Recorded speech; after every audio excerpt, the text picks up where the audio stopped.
Welcome back.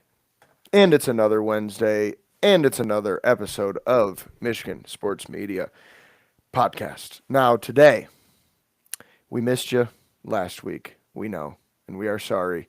We had some issues come up multiple times, unfortunately, to where we could not do a show last week, but we are back, and we're ready to go. Now, we have some good news, we have some bad news. We're just going to go ahead and start with the bad news and get that shit out of the way, okay? Because we all know the Tigers split today. Now, I'm going to hand it off to James and let him do our Tigers update as always. James, the floor is yours. All right. I'll make this quick. The Tigers suck. Back to you, Jace. No, I'm just kidding. But it is it's rough because for I don't quite want to say the majority of the game, but for a large chunk of the game, the Tigers were more in control than the Guardians were.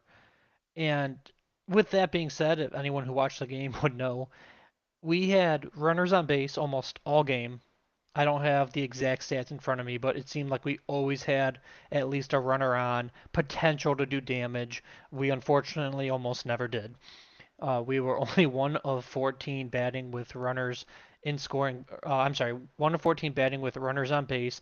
That was at the end of the eighth. I heard we had some guys on the ninth, but I'm not going to lie to you guys out there. I turned it off in the eighth. So once Cleveland went up 6-1, I said I am done with this for now. I value my TV and my remote too much.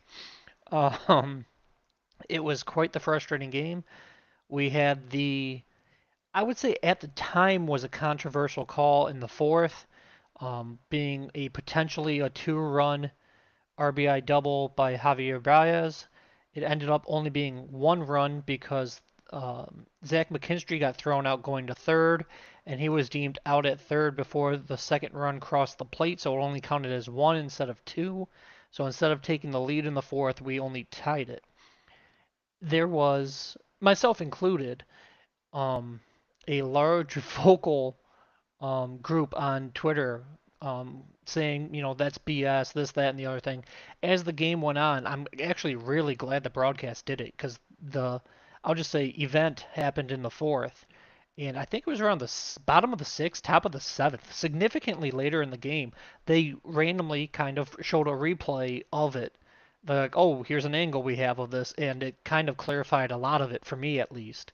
And it really, really sucks what happened.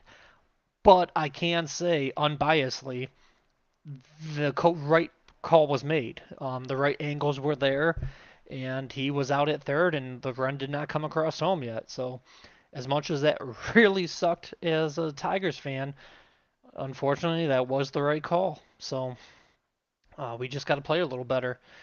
And truth be told, I mean, maybe that would have changed something in this game just because of the morale of them being down or up, etc. But Cleveland came roaring back in the bottom of the eighth to score five to make it a 6-1 final. So that one run most likely did not do jack shit in terms of affecting this game. I know there's at least a handful of people out there that will say like, oh well, if they're playing down, maybe they would have more pressure on them. We can if all day long, but what happened is it would have been 6-2 instead of 6-1. We got our butts kicked in the end. We as a team cannot bat with runners on base. We do a pretty good job of drawing walks or getting a base hit and at least putting runners on base, but then they just are stranded there for the duration. I can't remember which inning it was. I think it was the fifth or the sixth. I remember we had runners on the corner, so there was a guy on first and third with zero outs, and we did not score.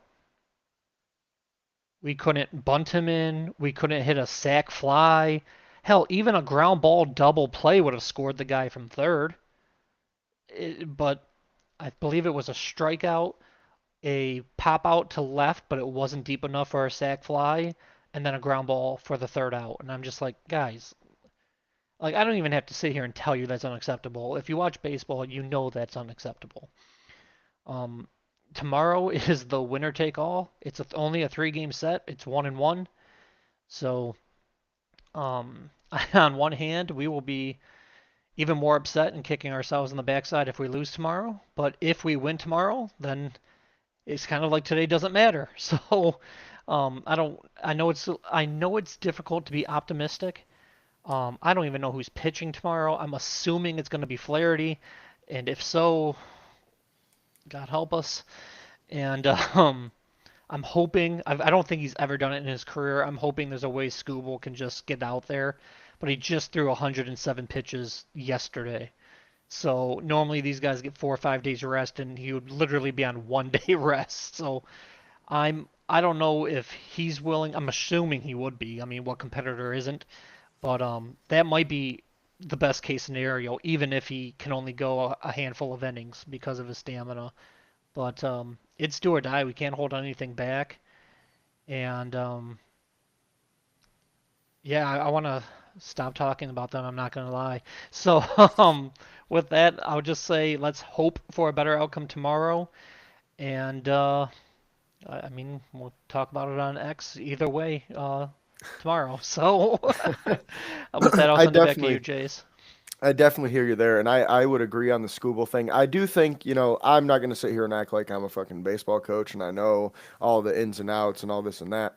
But like in my brain, right, as I would call a simpleton in terms of baseball, um, I feel like why not have him pitch at least an inning or two? You know what I mean? If he's not like hurting, like if he feels good, have him pitch an inning or two and get him out of there. So, he at least gives you something.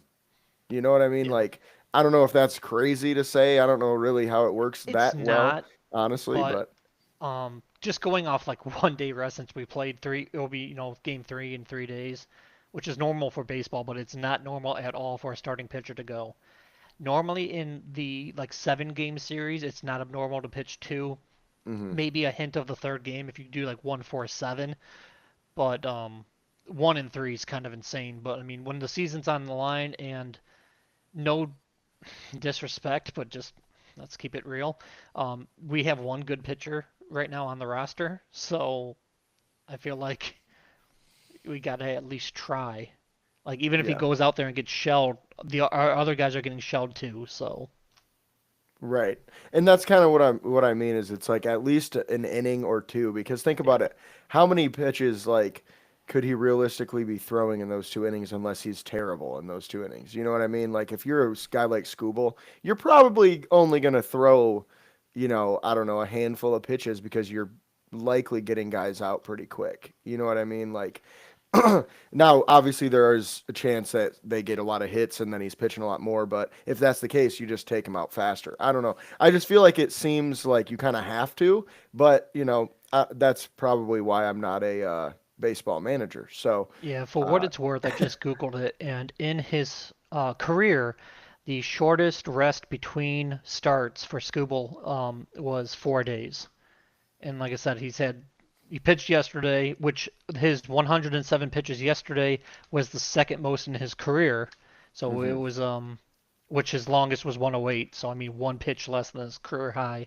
And then he had today off, and then tomorrow, who knows? And in between those 4 days, it says after the 4 days in the short span, it was in a relief appearance his rookie season in 2021. So yeah, he hasn't done that, and even when he did do it, it was in relief effort. So maybe they brought him Mhm. in to close a game or something. But I would honestly, I'd say it's unlikely. But I mean, like Yeah. you said, we probably should try. Yeah. I feel like they're So definitely not going to do it, but I just personally feel like it's why I just don't know why not. Like if you're going to lose, you know what I mean, without him, then the season's over and it doesn't matter if he rested or not. yeah, Like, and I guess I that's the just only crappy part about 3 game series in baseball.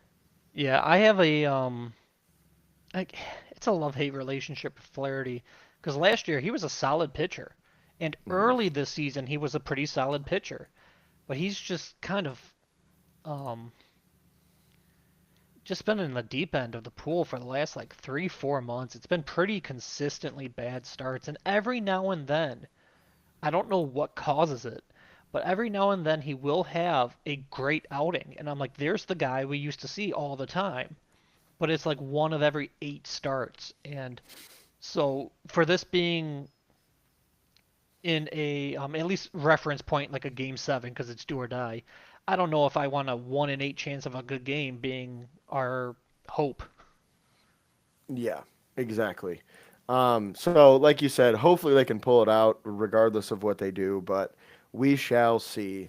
Moving on now, we will talk Michigan football before we get to the Lions. We like to end our shows with the NFL around here. So, with that being said, not much has happened since we last saw you because they did not play. So, there's that. And now this week they're taking on Wisconsin, which Wisconsin is 2-2. I mean, they're not.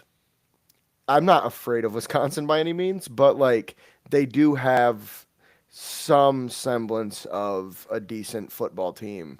To you have to at least like put a game plan together. It's not like you're playing nobodies. Like it's still Wisconsin. You know what I mean? So we just can't think we're gonna walk it. Point is, we can't think we're just gonna walk in there and win this game just because we're Michigan and they're a shit team. Like they have some, their run defense is really solid.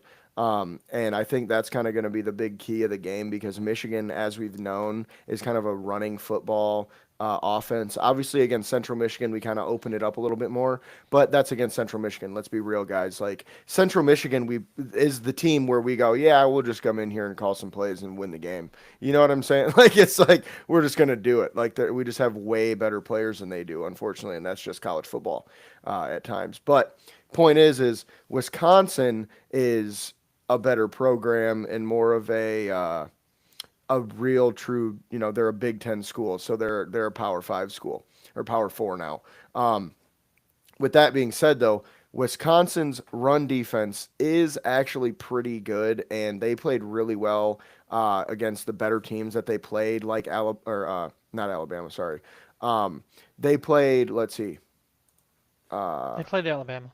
they did play Alabama. Okay, that's what I Yeah, thought. I 38-14. when I said it, I was like, that doesn't sound right. But then I remember, I was like, I know that was the team that I saw. Okay, so I'm Yeah. glad I was right on that. But so when they played Alabama, obviously they lost, by a large margin. But it did seem like their run defense did pretty well in that game, honestly. Like, from what I read on them, obviously I didn't watch the game, but from what I read, their run defense was pretty solid in that game. And that's kind of been their thing this season overall is just that solid run defense. And of course, sounds like their offense has been bad though. So Michigan's defense should not have too much to worry about on that side of the ball. But obviously, anything can happen in these games. And it's one of those things where, like I said, it's not quite like a Central Michigan, but realistically, we should win this game by like 30 points. You know what I mean? Like 20 to 30 points, I think, is a valid. I mean, you just said it was 38-14 for, Alabama. It should be a similar score, when we play when we play teams like this because I do feel like this year, I know we lost, to Oklahoma, but I do feel like this year this team is legit. Like they could actually do some damage if everything were to come together. And I think that there's a chance that, Michigan potentially does that and makes it into the playoffs because it is such a deeper pool this year, or in the last few years, I should say, or last year and this year. Um, but with that being said, I think this is going to be a Bryce Underwood game. I do. I think we're going to see Bryce Underwood play against an actual, like again, Central Michigan, an actual Power Four defense, and put on a pretty decent show because, like I said, that run defense is not that great. So I think my prediction for this game is something like 30-14 or 30-17, something around there. I just think Michigan is going to kind of maybe start slow. Game's going to be close for the first quarter or so, and then um, from then on, it's just going to be a Michigan dominant performance. So, with that being said, though, James, do you have anything to add on Michigan, Wisconsin before we move on? Oh, the only thing I wanted to add is since you mentioned the Bama game, I wanted to look it up. And Alabama's starting running back that game had 7 carries for 20 yards. So yeah, their run defense is pretty sound there. Wow. And then their quarterback, who's no stranger to running, had 6 attempts for 25 yards. So yeah, they pretty much held Alabama's running game in check. But Alabama did have 382 passing yards and 4 touchdowns. Yep. So I know Underwood and more than just Underwood, but our receivers at Michigan haven't quite clicked yet. Um, I have full faith in Underwood, but you can see the flashes and the potential star power. And since we had the bye week, I can't remember which receiver it was, but the last game we played, he threw a very nice fade corner route in the end zone, and it hit the receiver in both hands, and he dropped it. So I'm like, I know it goes down as an incomplete, but I'm like, that's not on Underwood. So I know some of his passing stats don't look great, but it's not all on him. So hopefully this week they can form a better connection, and they just need to gel with time because, like I said, the kid's insanely talented, but he is 18. So Hmm. with the experience, it's weird saying this because I think we have a pretty good team, and I don't want to give up on this season, but I'm already looking like 2 years ahead because I'm just trying to fathom what he would look like with 2 years experience under his belt and all the development, because all the tools and all the intangibles are there. But I can talk about that later. But this week for Wisconsin, I believe we are a 16.5 point favorite. So I mean that does sound about right. Yeah. Um, but I see this being a little bit more low scoring. With like you said, Wisconsin has a pretty good run defense. Michigan still likes to run the ball regardless. That's going to run some of that clock, obviously. And I see this being like a 21-10, something around that for Michigan. And because Michigan's defense, I feel like is something that doesn't get talked about enough. Our D line's been dominant against anyone we've played, including well, actually not including Oklahoma. Sorry, I was gonna get ahead of myself. I'm like, actually, we got dominated in the trenches for that game, both sides. So 3 of the 4 games we were dominant. But yeah, that's really all I have on Michigan for you this week. For sure, and that's valid. I do think I do think it could definitely be a lower scoring game too, for the same reasons you mentioned. So solid prediction there. Moving on though, we will now talk Detroit Lions, baby. So we have missed a lot since we last saw you, actually, because the Lions were slated. Or wait, I'm sorry. We already talked about the Ravens game, didn't we? Because that was Monday Night Football. We did not have a show last week, so no. Oh yeah, that it was like the perfect storm because they were Monday night, and then okay, good. Anyway, so we beat the Ravens 38-30 on Monday Night Football, as we all know, and that was just an absolute chef's kiss of a performance, I think, for the Lions. Obviously, I think that the Lions' defense surprised me more than the offense in that game, simply because we were really, really good on all levels. Our DBs were shaky, which was it's kind of funny because that was one of our strengths coming into the year. We thought based on the team on paper, but it has not lived up to it yet, unfortunately. But with that being said, let's go over my keys from last week, which I wrote down for the podcast that we actually did not have. I looked at it like this: if we stop Lamar and Derrick Henry, we win the game. They had 85 combined rushing yards on 19 carries. Now, Lamar Jackson had 288 passing yards with 3 touchdowns, 21 for 27, no interceptions. Solid passing game for Lamar. So, like I said, our DBs were not great. Mark Andrews, 6 catches, 91 yards, 2 touchdowns. That's not what you want to hear, you know, if you're a Lions fan. Now, obviously, we won the game. And I will say, it didn't feel like 38-30, especially in that second half. Um, if I remember correctly, the Ravens scored a garbage time touchdown Yep. that didn't really make too big of a difference. So we were winning that game pretty handedly in that second half. I feel like the first half it was, I think it was even tied going into halftime. I'm pretty sure, and the Lions just kind of stormed out in the second half and took over the game. I mean, we all remember the defensive stands that we had, specifically on that fourth down where we just kind of sunned them. Like honestly, it felt like we were just like, yeah, Baltimore, you ain't like us, man. Like you are not the Lions, and that's kind of how they did us last year. If you think about it, like we went to Baltimore and got destroyed, or 2 years ago, sorry, not last year, and got destroyed. It was 38-6, I believe, which absolute domination from Baltimore in that game. But point is, we really did well defensively as a whole. Outside of obviously he threw the ball pretty well on us. We tackled the shit out of Derrick Henry. We forced him to fumble it. Aiden Hutchinson specifically forced him to fumble it. Hutch had a pretty good game, that the entirety of that game.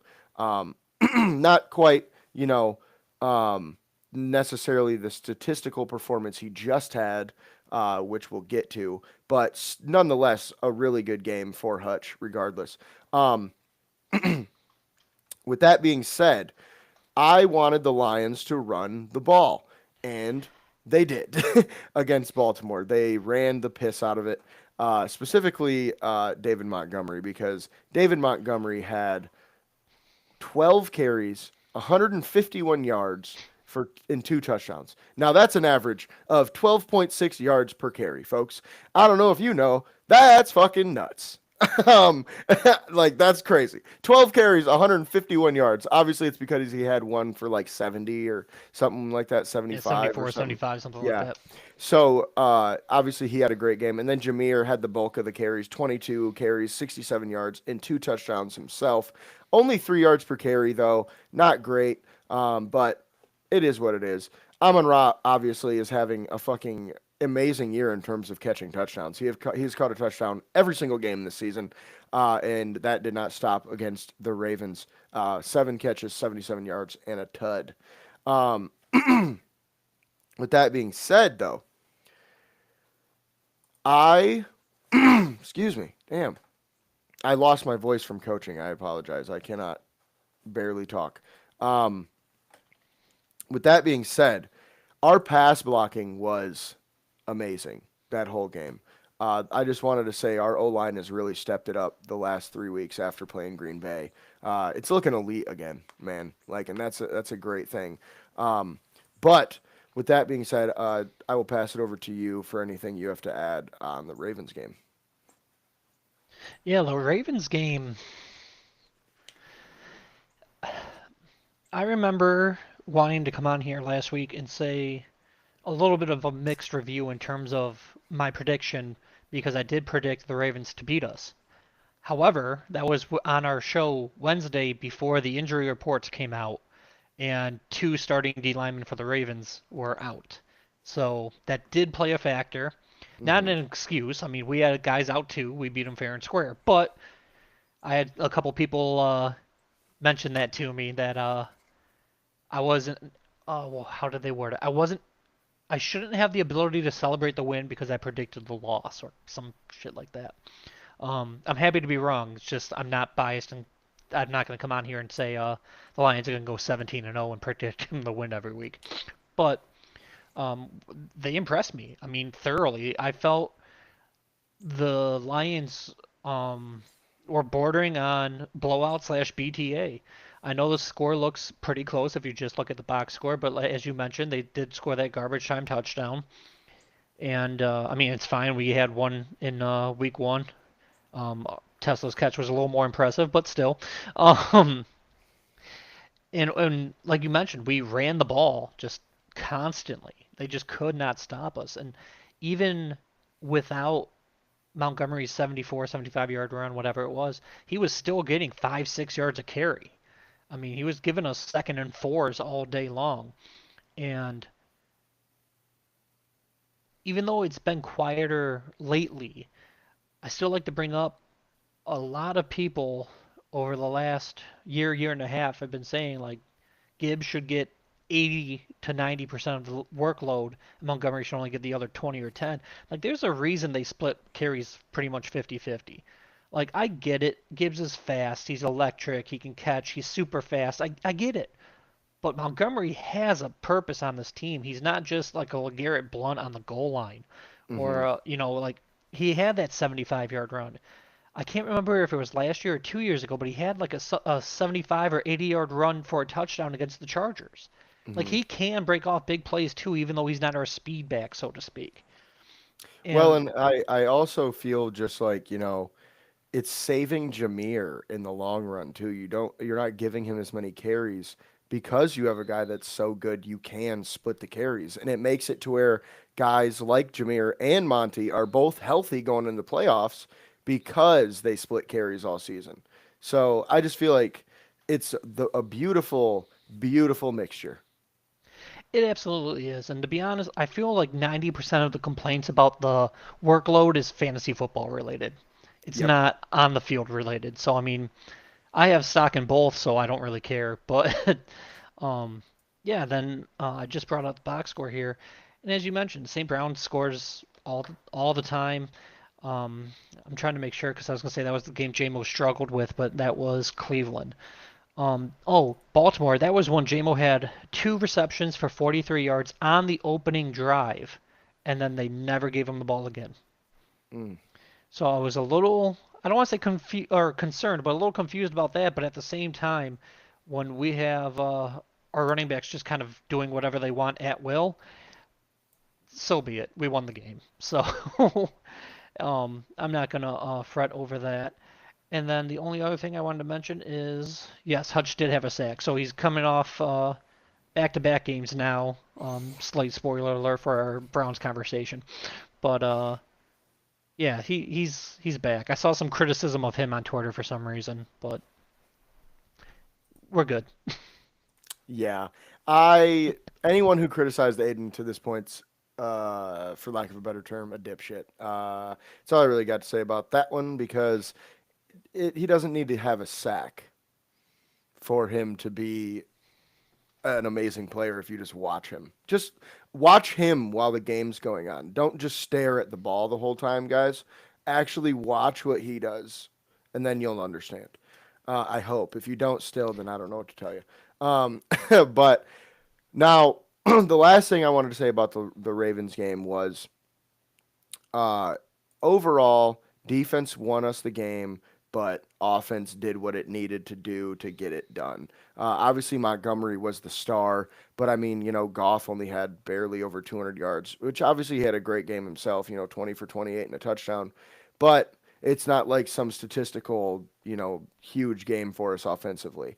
Um, with that being said, though, kind of, I'm not going to say the opposite for the Browns game, but I want to say um, the Browns game was more of like all levels, not necessarily firing on all cylinders, but like everything did what they needed to do to win that game, and they did it like it was obvious who the better team was. You know what I mean? Coming into Yeah, it and during the game, and it was one of those games where like you were kind of worried coming into it because they just beat the Packers, and you're thinking like, okay, this Browns defense, specifically their defense, is legit, and there's something to worry absolutely. about.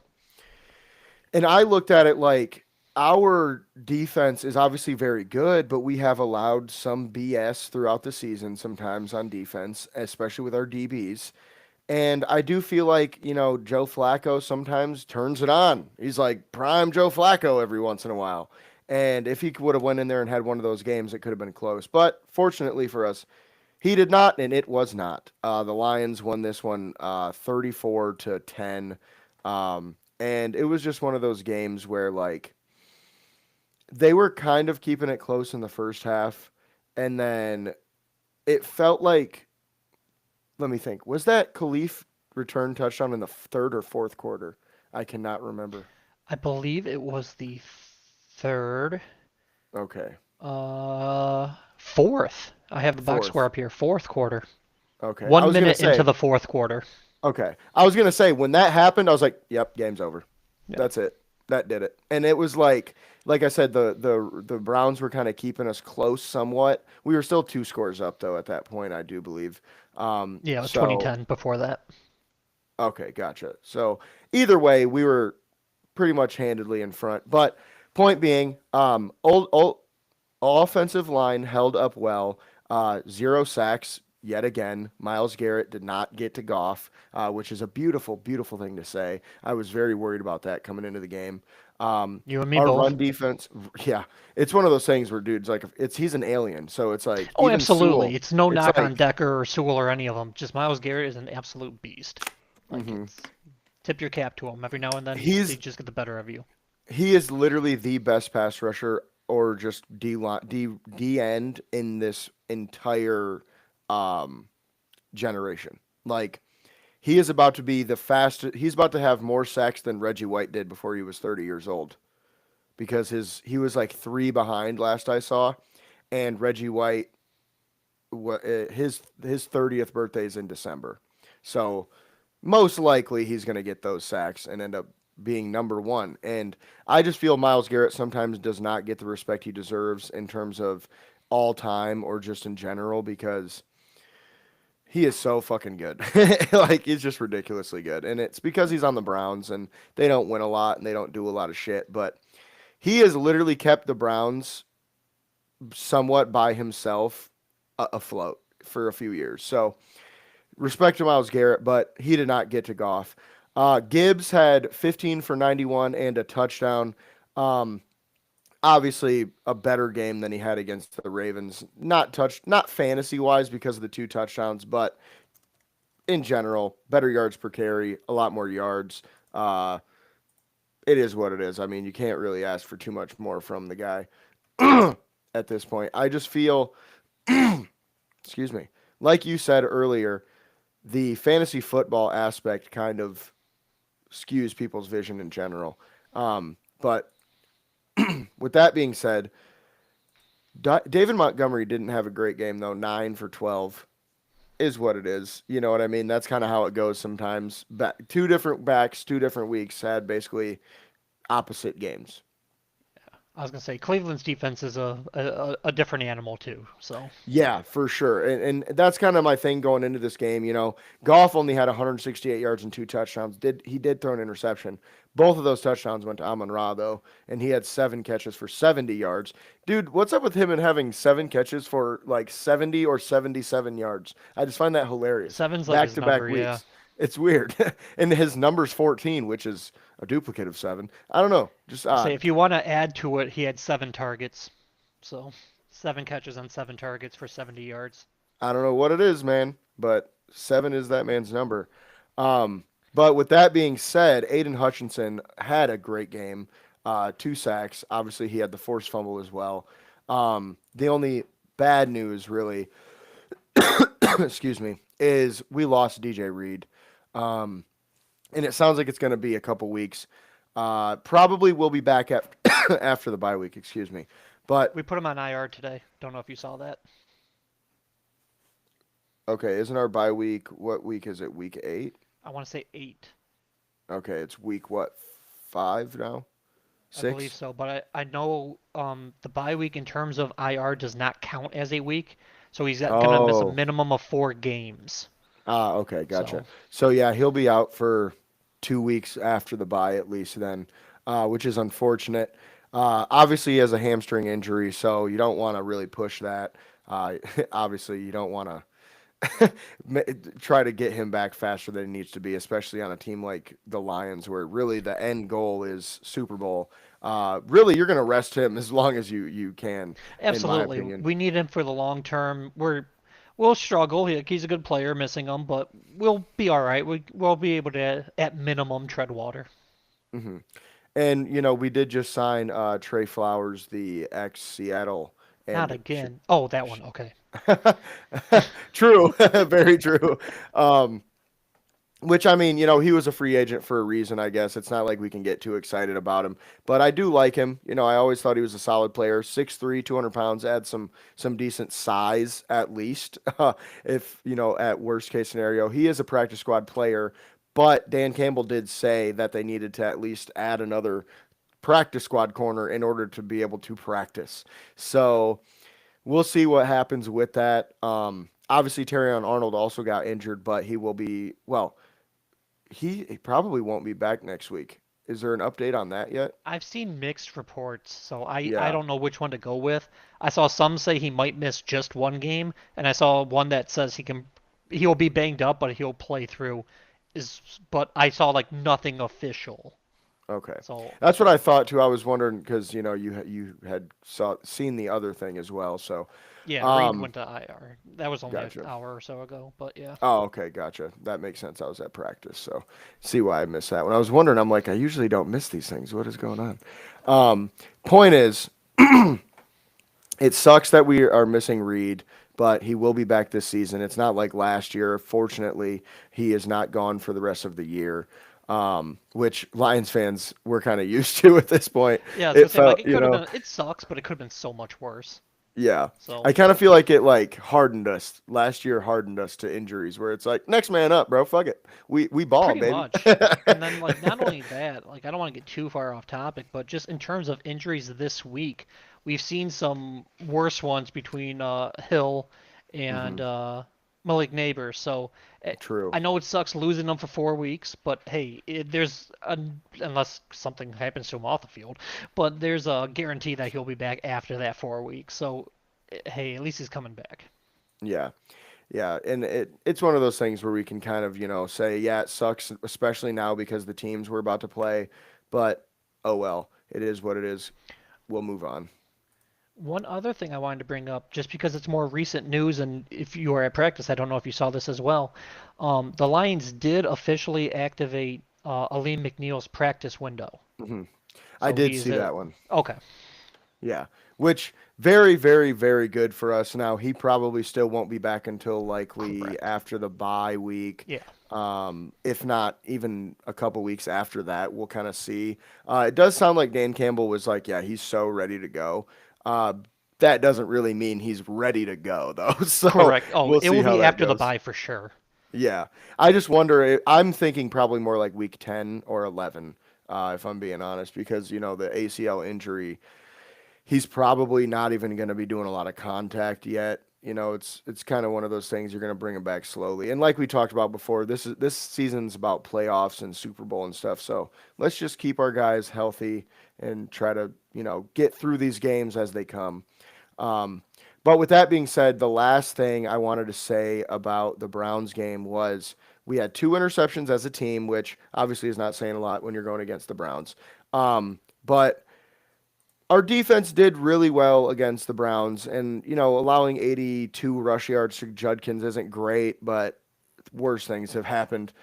Judkins really did look pretty good in that game He too, did. so it seems like the Browns got them one. And I always personally thought he was the better Ohio State running back anyway.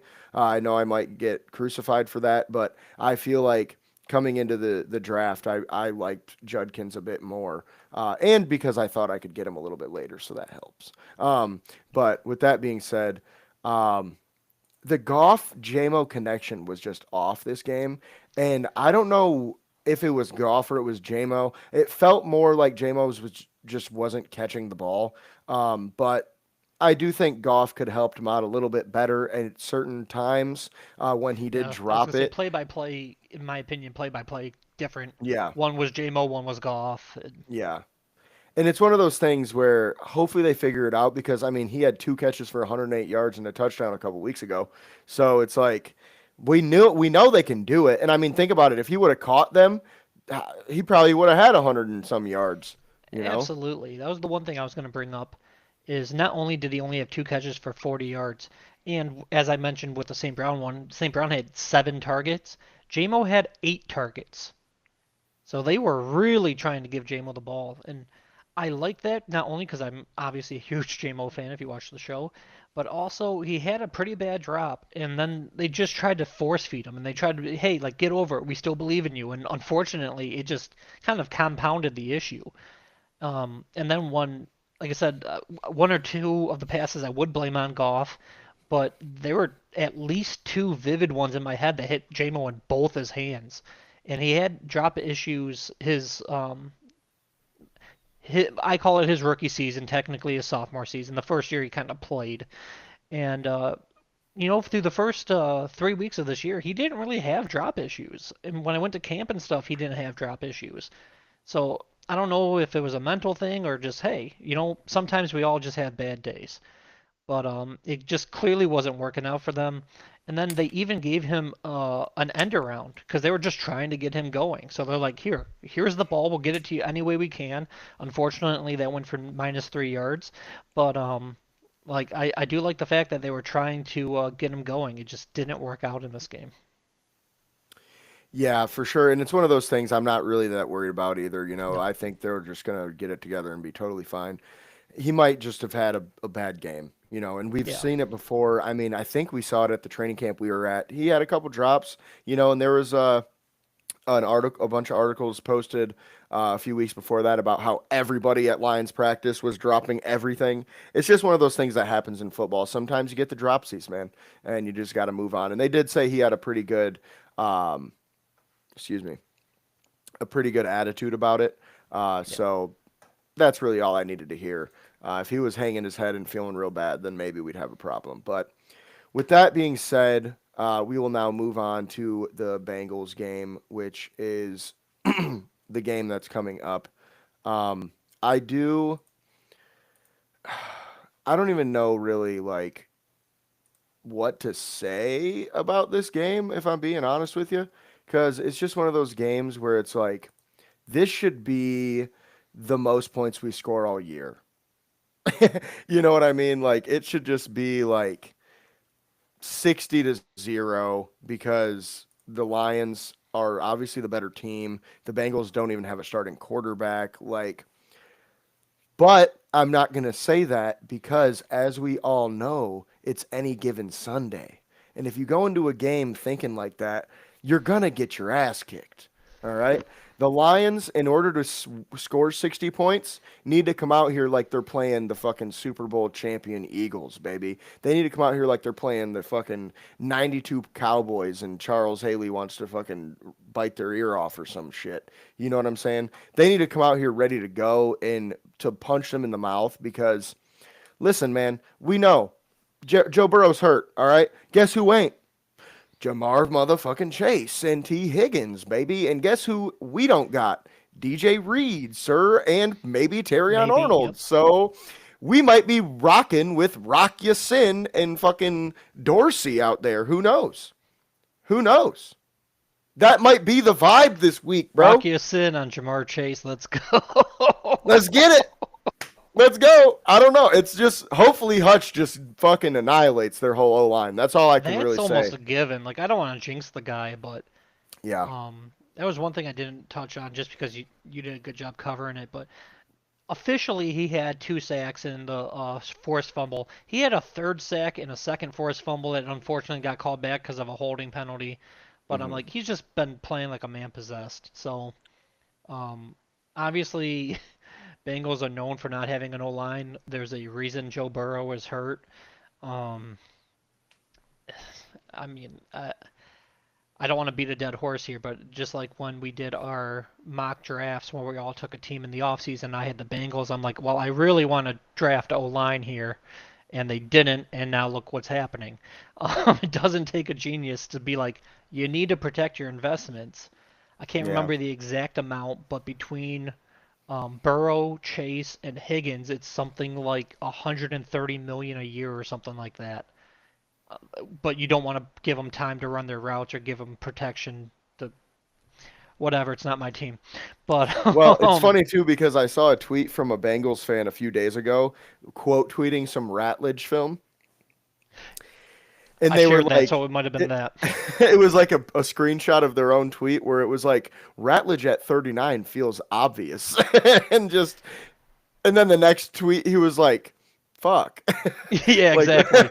Yeah. like, He bro, went like 2 picks later to us, and then I yeah, remember I don't want to say battling, because I will say they're more civil than a lot of other opposing fans on Twitter. Um, but someone told me still in a redraft, with hindsight and everything, they would still take Chase over Penei Sewell. And I'm just like, don't get me wrong, Chase is great, but I would go with an O lineman every time. I Um, think I would still take Chase, but that's only ooh, because I do think it's easier to find really solid offensive linemen in the second and third round than it is to find an the all-pro Bengals wide can't. receiver. Well, that's because I they're get what you fucking mean they because suck. Chase is top tier, of course, but Yeah, but it's like I do think like, and I love Penei Sewell. Don't get me wrong, but like if we're being realistic, who changes the game more? It's the guy with the ball in his hands. Unfortunately, if you it can just get the ball in is. his hands. Yeah, but it's more likely that you can have a serviceable offensive line and be fine than have one all-pro offensive lineman. That's what I mean. If you were to tell me an all-pro offensive line, an elite offensive line, or one wide receiver, I would go the offensive line all day, obviously. But Fair that's enough. why, because it's one offensive lineman, they can only block one guy. That You is know, true, and like, that also brought up because, like I said, I might have even shared the one that you saw, but that Bengals fan that screenshot and said, "Oh, like Ratledge is a shoe-in." I'm like, well, you could have had Sewell a couple years ago, and then you had your Ratledge option, mhm. so you literally could have had the right side of the Lions O line. Don't get me wrong, thank you, we appreciate it, but I'm like they had their opportunities, and it's just, well, like I said, whatever, it works for me. It works for me. Yeah. Well, and the funny thing is, I mean, if you told Bengals fans they could trade Panay Sewell and Amon Ra for Jamar Chase and whoever the fuck they took in the fourth round, obviously they'd do that.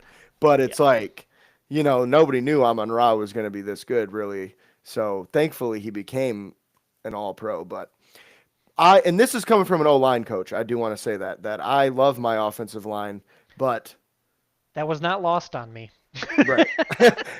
So, Like, well, for the viewers here. yeah, yeah. So just so you guys know, it's not because I'm like, ooh, glitz and glam, we need a wide receiver. It's because that's who has the ball, and unfortunately, and like I say it unfortunately because it is the truth, but it is unfortunate. They impact the game a little bit more. But with that being said, I'm a little worried about Higgins and Jamar because of our DBs and who knows what's going to happen there. And Jake Browning, I mean, we've seen it before. He can be a serviceable starting quarterback in the NFL, man. I mean, he's not Joe Burrow, but we've seen him have games where he's had 300 passing yards, man. So Lions need to come in locked and loaded, and I will say the Lions offense should do their thing, obviously. Really, all I'm worried about is Chase and T and possibly turnovers and injuries. At this point, it's one of those games where it's like in college football, you're playing a team that's not as good as you.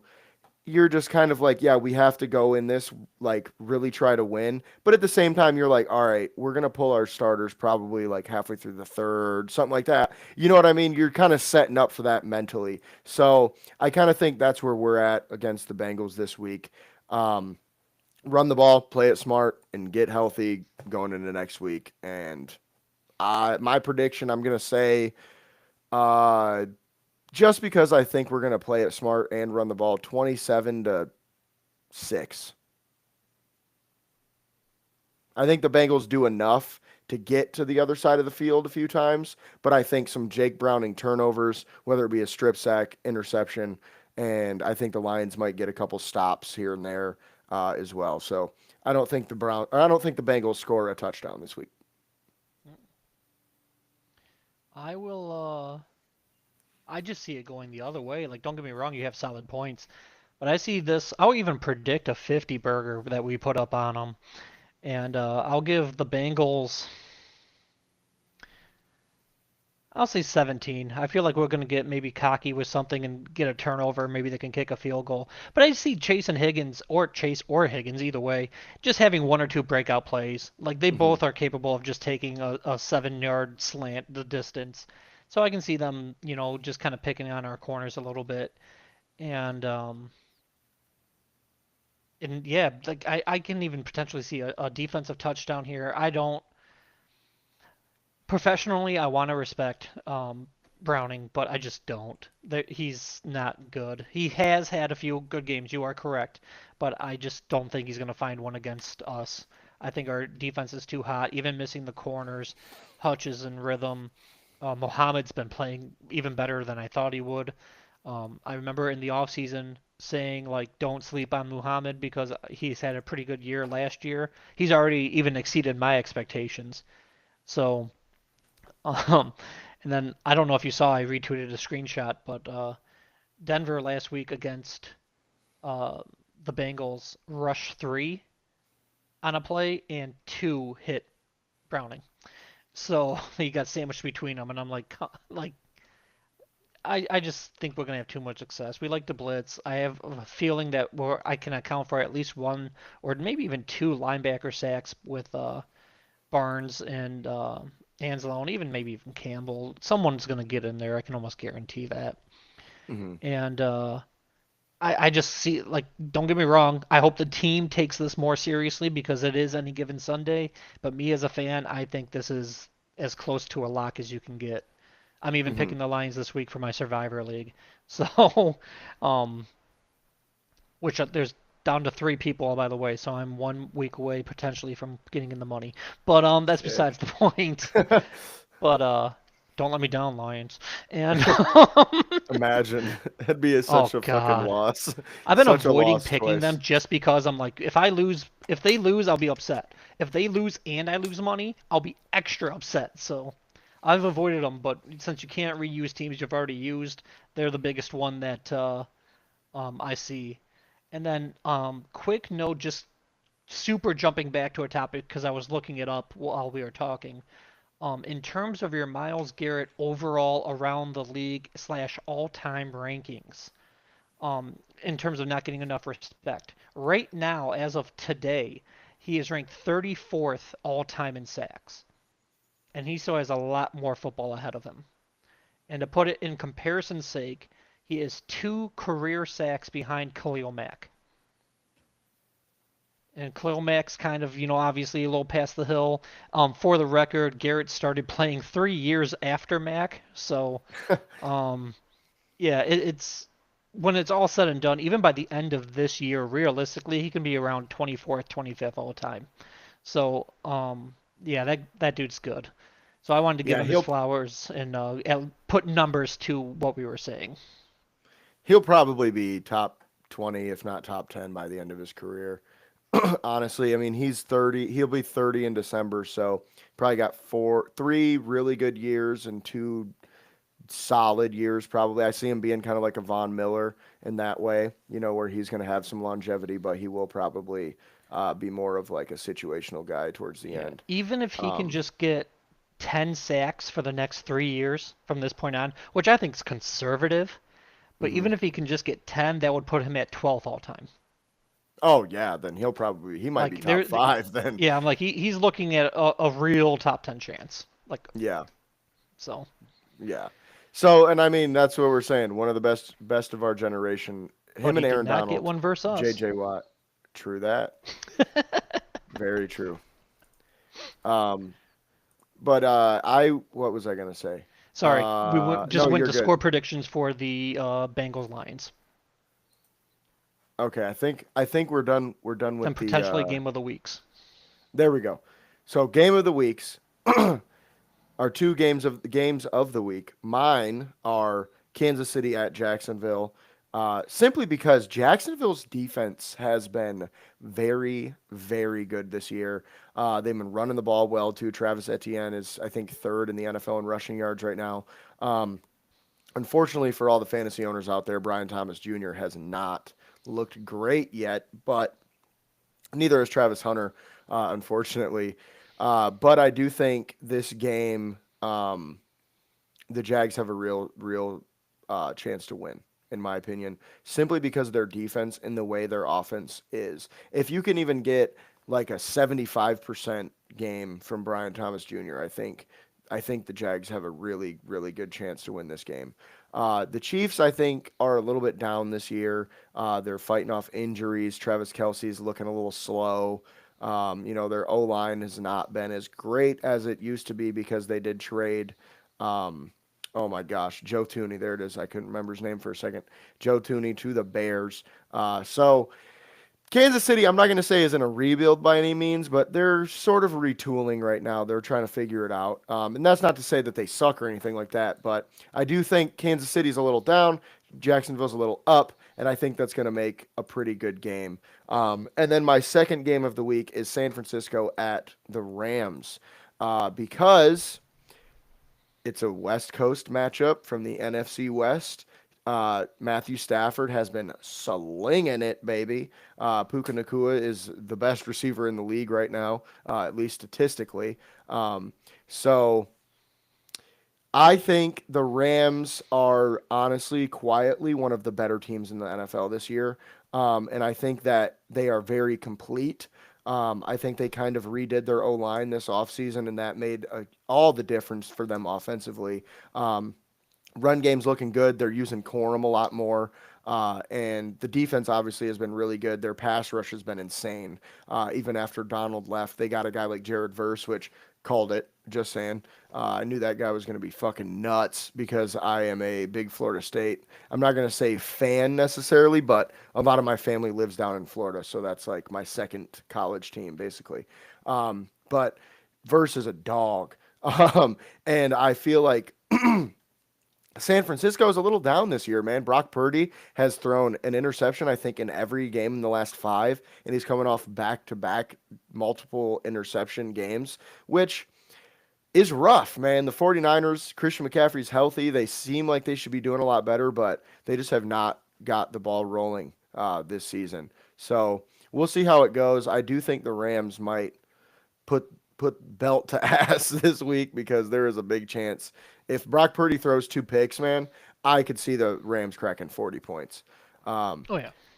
So with that being said, those are my 2 games of the week. What are your comments or your games of the week if you have your own? Well, I agree with you, and I do think, like you mentioned, Jacksonville surprising me a ton. Their defense is what stepped up. I expected their offense to step up this year, not Hmm. only with Brian Thomas Jr. being having coming off an insane rookie season, but then you add Travis Hunter. So, I mean, that's a kind of an underrated young tandem there, but they quite haven't clicked yet. But their defense has been carrying them. And then, as you mentioned, KC, don't get me wrong, they're still a great team, but they seem vulnerable. They don't seem like that juggernaut that, is super imposing. And watch me eat those words in 2 weeks because we play them next week. But um, but yeah, so I'm like, I feel that's a really good game. And then, like you mentioned, Puka Nakua and Devontae Adams for the Rams have been insane. I just updated my receiving duo numbers right before we went on, and literally between receptions, yards, and touchdowns, the only two other receiver do or the other only other tandem, so 2 total receivers that can even come close to him are JMO and St. Brown, I and knew that's it was going to be almost them. only because the touchdowns. But they have Hmm. significantly more yardage than they do. Right now, just between Devontae Adams and Puka Nakua in 4 games, they have 59 receptions for 772 yards and 4 touchdowns. So, I mean, they are averaging together, because as I mentioned, it's only 4 games, so they're averaging almost 200 yards a game total combined. So, like, it is nuts. Stafford is slinging it. It's a fun offense to watch. My 2 games of the week, I went mostly. Well, oops, sorry. Before you say that, I had one Yep, thing. I just looked up this stat. go Uh, for it. Stafford is actually second in the NFL in passing yards right now. Who do you think he's behind? I can only say this because I saw it. Okay, so never mind. I when I I saw never would Dak have guessed. Prescott, I was I never like, would have guessed. wow, but it makes a lot of sense, bro. He's got to carry them motherfuckers now. They ain't Yeah. got nobody else. It's him and CD Lamb. He's like, go get it, brother. Like, shit. They don't got no Fortunately slash defense. unfortunately for your surprise there, Pickens and CeeDee Lamb are one of the duos I'm watching. So Ah, okay. That so I'm makes like, I sense. did see Dak is currently leading the league in yards, and I'm just like, okay. You know what's even crazier though? What's that? Who's in third? Ooh. Do you remember who that was? Um, Just guess who it is if you don't know. I don't think it's Jalen Hurts. Oh, hell Um, no. Hell no. Jalen Hurts is like behind fucking. Oh my God, he oh, is. He's behind Spencer Rattler. yeah, he's been having a terrible year. I've been having quite the field day with Philly fans on Twitter. I know your team's 4-0, but that does not mean he is good. He's Um, behind Cam Ward as well. That's nuts. He's only yeah. got like 100 yards more than Justin Fields, and he didn't play Super a Bowl game. MVPs behind first overall pick, just making his debut on the worst team in the league. Anyways, Nuts. um, oh yeah, third. I'm not sure if I just had to throw out a guess. Daniel Jones? Oh, okay, you looked. Don't No, I lie to swear to me. God, I did You not. looked. You looked. I did You not. I looked. swear to God, I did It's not. Daniel Jones, and I'm gonna go to my grave thinking that you looked because there's no fucking way you guessed that. There's I no have way him in in hell. fantasy. Okay, so I have him in I fantasy, see. and he's been getting me a lot of points, but I did I not know would have that for guessed sure. based off of like the hype this year, I would have guessed like Herbert, Love, or May, which are right behind him. But like No, I've been tracking I would Love. I have think guessed one of Love's those fifth guys. or something like that. Yeah, he is. Herbert, Okay. Love, and May is actually the So next who's three. four? Let's So round out the top five. Herbert. Okay, fair enough. But yeah, if it wasn't for fantasy, I would have never guessed. But I'm like, I did. Daniel Jones is kind of going off for whatever Okay. reason. Because I Other saw than that and was like, damn, I know he's been playing good. I didn't know he was playing that I good also though. have Like Tyler that's Warren in nuts. all my leagues, so Oh, okay. I so gotcha. I'm just like Um, they've been having a nice punch there. yeah, for sure.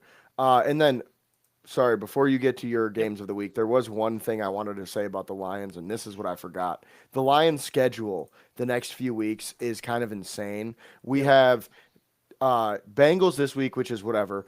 Chiefs, Bucks, Vikings, Commanders, Eagles, Giants, Packers, Cowboys, Rams. Like, there's one game in that stretch that you're like, yeah, we're gonna win that one. And then Giants. after that, yeah, and then after that we have Steelers, Vikings, Bears. So it's like the Steelers could cause some issues. The Bears, obviously, we fucking stomped them, but who knows what could happen next time. So Well, when it really, comes to really the tough schedule Steelers, it's this not year. like Aaron Rodgers ever hurt us. Yeah, right. Who even is that? Oh my God, I don't even know which Hail Mary flashes in my head first. Oh my God, But me either. That's fucked. oh man, I'm like, yeah. Someone mentioned The one with the Devonta. face mask, that's the one that always Yeah. fucks me up. The one with Oh, the that brings us phantom back to face Trey mask. Flowers. Um. Hell yeah, brother. Oh man. But yeah, someone at my work mentioned I think they're coming doesn't don't the Steelers come to Detroit or is that an away game? Yes. Yes, they come to Detroit. Okay, cuz then they made a reference to Rodgers coming back to Ford Field and I'm just like he has enough in the tank to hurt me again. He does. So, Unfortunately, he I'm like does. that's weeks and weeks and weeks away, but I'm like, he's looking better than I would have given him credit for to be fair. Called it. But Just saying. you did. Called it. Nope, you And absolutely did. And then DK Metcalf is a big, big deal too. So hopefully absolutely. that I because that don't know connection's why been doing Seattle got rid of damage. him, but that's once again not my team, so whatever. Um, but yeah, my two games of the week this week is Denver at Philly, and kind of if you go back to a couple points, my segue hurts. I'll be more polite and not say he sucks, but he's just not doing anything this year. Like the Eagles are winning because of defense, special teams, and don't get me wrong, that's obviously phases of the game. But uh, Hurts is not striking fear into anyone. Going back to the fantasy point, I have AJ Brown. My God, please do something. Um, but they haven't been passing the ball at all, as you mentioned. Hurts has less yards than Spencer Rattler. The Broncos, Patrick Surtain, they have an elite defense. I see this being a better matchup than what I feel like people would talk about. To be fair, I haven't looked up what the chatter is on this game. But I have a feeling this game's going to be a lot closer. I wouldn't even be surprised if Denver wins.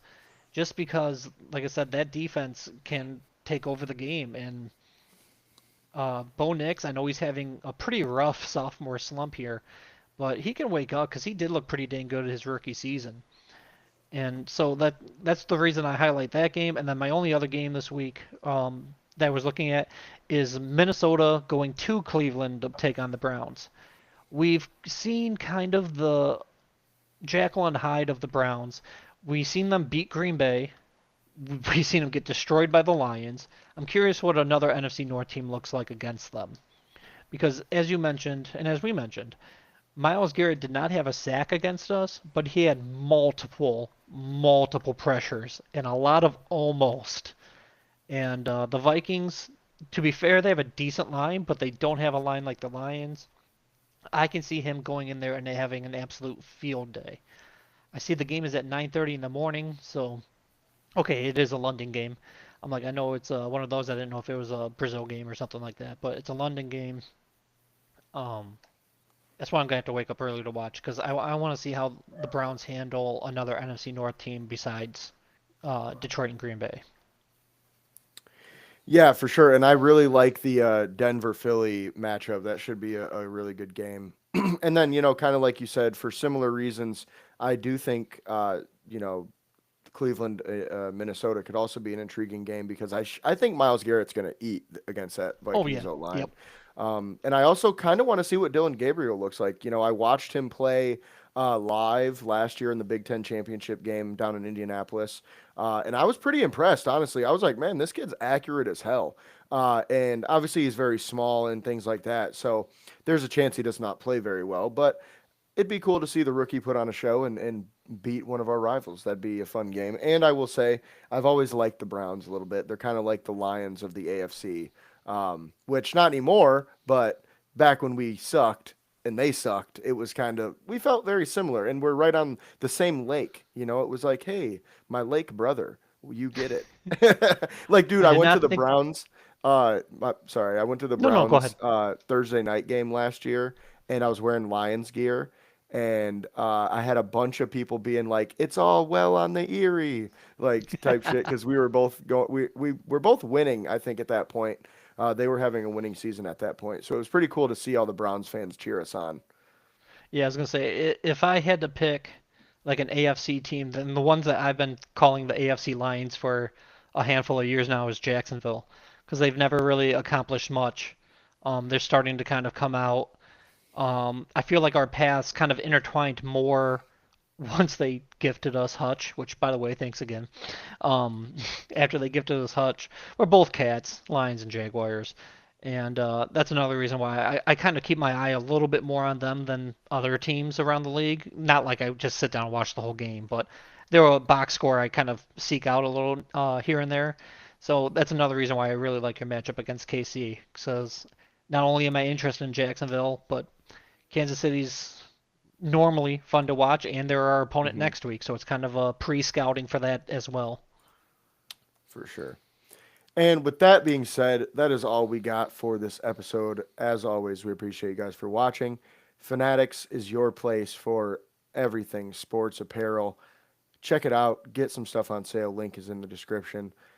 As always, you can find me on X at jsosweet, James at gullet_James, both of us at MI Sports Media and misportsmedia.com. And we will see you on the next one.